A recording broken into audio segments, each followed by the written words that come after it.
page ni Senator Robin Padilla.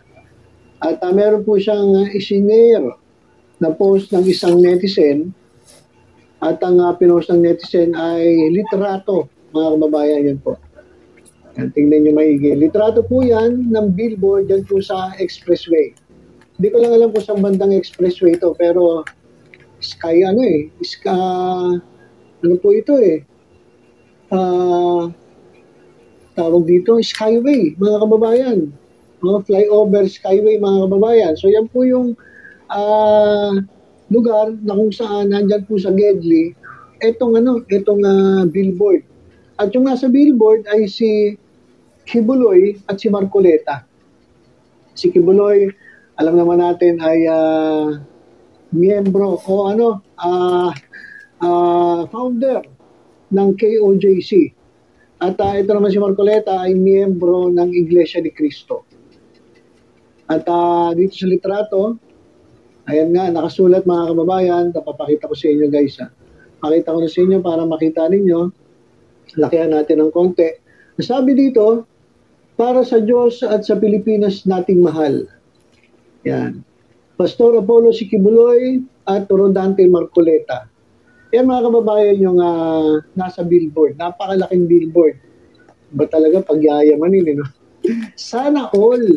Grabe, mga kababayan, napakalaking billboard ni Kibuloy at ni Marcoleta. At ang caption ng netizen, ito, mga kababayan, basahin natin. Ngayon darating na eleksyon, sanib puwersa na ang KOJC at INC sa pagluklok ng mga lider sa Senado na magkaiba man ang pananampalataya, subalit pareho ng adikain para sa ating bansa. Pastor Kibuloy at Marcoleta, sigurado sa balota. Ayan, mahalin natin ang Pilipinas. O yan po yung sabi nung netizen. Hindi ko na babanggitin yung pangalan. So, sigurado na raw sa balota. Sigurado sa balota. Talagang sigurado naman sa balota na nandun yung pangalan nila. Kaya lang, wala pong panalo. Iba po yung siguradong nasa balota. Nakasulat po yung pangalan nila, Kibuloy at Marcoleta. Sigurado po yan na nakasulat sa balota. Pero hindi yan mananalo. Bakit ko nasabi? Ang dami po naglalabas ang mga survey. Hindi nga pumapasok itong dalawang ito, si Kibuloy at si Marcoleta. So, kaya nga ito, mga kababayan. Kaya nga, meron siyang merong kapansin-pansin dito sa post ng netizen. Ang sabi ay, sanib puwersa na raw ang KOJC at INC. KOJC, Kibuloy, INC, Marcoleta. Ibig sabihin ba nito? Ito, tanong ko lang sa INC. Kung ito ba'y totoo, dapat ipaliwanag to ng INC, totoo ba ito?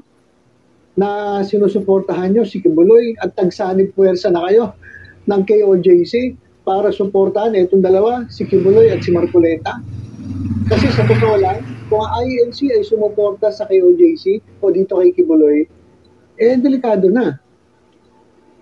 Delikado na. Hindi karapat-dapat sumuporta ang isang religious group sa isang tao na may patong-patong na kaso.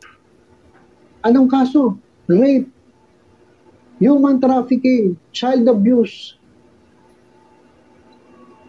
So yan, mga kababayan, yung kasong kinaharap ni Kibuloy. Yung kay OJC, okay lang sumuporta. Alam niyo bakit? Kasi member, siya yung founder. Alam ba asahan natin? Talagang susuporta sila kay Kibuloy. Pero kapag ang INC ay sumuporta kay Kibuloy, mag-isip-isip na kayo. Yung mga membro ng INC. Kayo, papayag ba kayo? Yung mga nandyan po sa INC, tanong ko lang po sa inyo, papayag kayo na susuportahan ang inyong religious group? Etong si Kibuloy, okay lang si Marcoleta. Okay lang suportahan nyo si Marcoleta, si membro ng INC, pero si Kibuloy, susuportahan nyo si Kibuloy? Ganyan na ba ang INC ngayon? Nag-iiba naman, para kasi napapansin ko, parang dami pong nagiging issue ngayon sa INC. Itong sinabi nila na sila yung mag-arali, in support daw di umano doon sa statement ni Marcos na huwag ituloy impeachment kay Sara Duterte. Pero marami naman nagsasabi na kaya sila mag-arali ay in support for Sara Duterte. O yan po mga kababayan.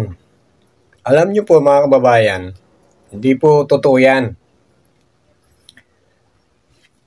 Sino ba itong nagpapakalat ng mga fake news na ganyan? O alam naman po siguro natin, ito pong mga DD shit. Pilit po kasing ikinakabit na itong mga DD shit na to, lagi nilang ikinakabit ang ANC na suportado ang mga Duterte. Yan po ang kanilang ipinapakalat na balita. O, kaya po yung lumalabas po na yan naman na sigurado ko ang nag-post niyan isang DD shit na naman.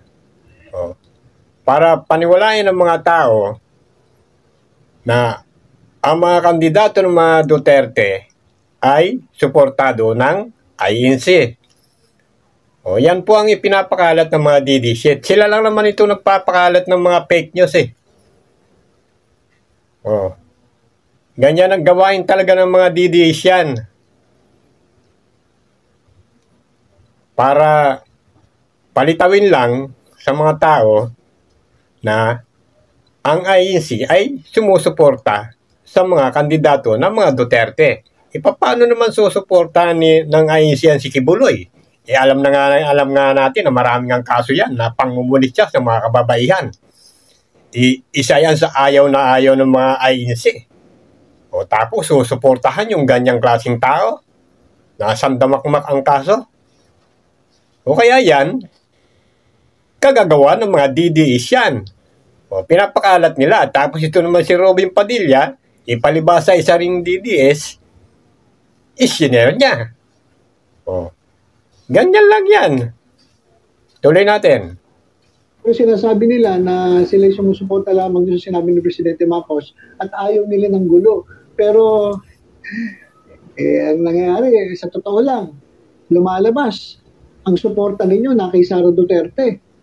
So, itong INC, parang parang hindi ba iba parang taliwas na yung inyong pinapangaral doon sa mga ginagawa ninyo. Hindi ako yung nagtatanong lang sa INC.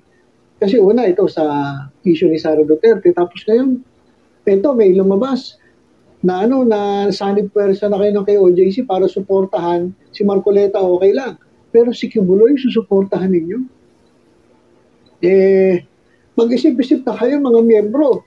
Ibang klase na to. Susuporta kayo sa alleged rapist. Susuporta kayo sa alleged human trafficker. Susuporta kayo sa abuser. Delikado na yan mga kababayan. Kaya kayo mga miyembro ng INC, medyo mag-isip-isip kayo mga kababayan. Pero ninyo, susuportahan ninyo si Kibuloy. Okay lang yung mga kasamahan nila, yung mga nakinabang kay Kibuloy. Talagang susuporta talaga yan. Talagang himod ang puwit nila dyan kay Kibuloy. Pero kayo, isang independent religious group na napakalaki ng grupo ninyo, susuporta kayo kay Kibuloy sa darating na eleksyon. Bababa ang tingin sa inyo. Ako mismo personally, bababa tingin ko sa inyo kasi susuportahan nyo si Kibuloy. Ewan ko lang mga kababayan kung ito yung totoo.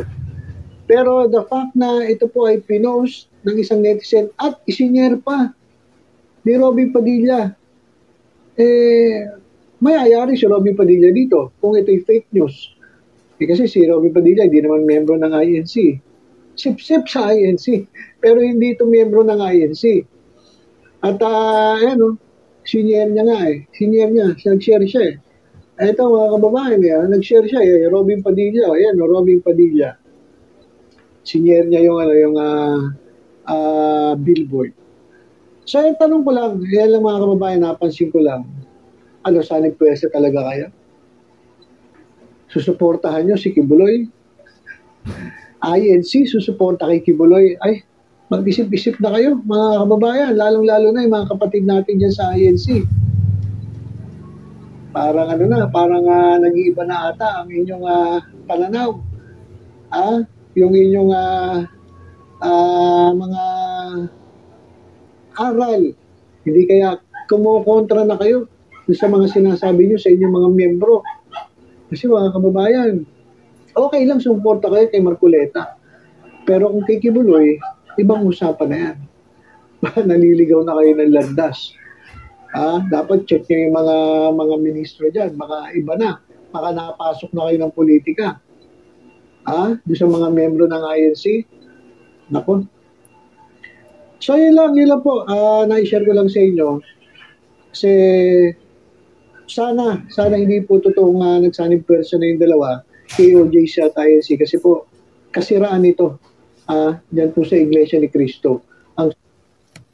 O yan nga po mga kababayan, unang-una inuulit po natin, hindi po wala pong katotohanan yan na nagsasanib persa na ang INC at ang QGC.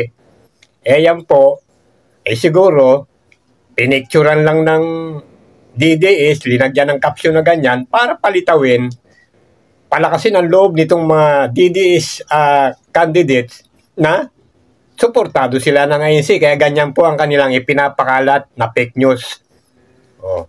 Hindi naman puro fake news itong mga DDS na ito. Ganyan ang kanilang ginagawa. Anong katotohanan na puro fake news ang mga DDS na yan? Ito pa mga kababayan, panoorin natin itong pinost ng mga DDS shit na to. Ginamit pa nilang yung rally noon ng INC noong 2015. Ito, panoorin po natin. Ito po mga kababayan. Anong katunayan na puro fake news itong mga DDS na ito? Na pinapalitaw nila na talagang suportado raw ng INC itong mga kandidato ng mga Duterte. Ito, sa caption pa lang nakalagay, nag-umpisa na ang pagrarally ng INC sa EDSA. Yan. Suportado, BP Sara. Ito po. Panoorin po natin itong video na to na kanilang na pinalabas na to mga kababayan. Ito pong video na ito mga kababayan na kung saan nga po nag-rally yung INC noon. Ito, panoorin po muna natin. Alas 9 ng gabi naman ang dumating ang truck na ito na may mga kargang placards na ipinamigay sa mga tao nagpo-protesta.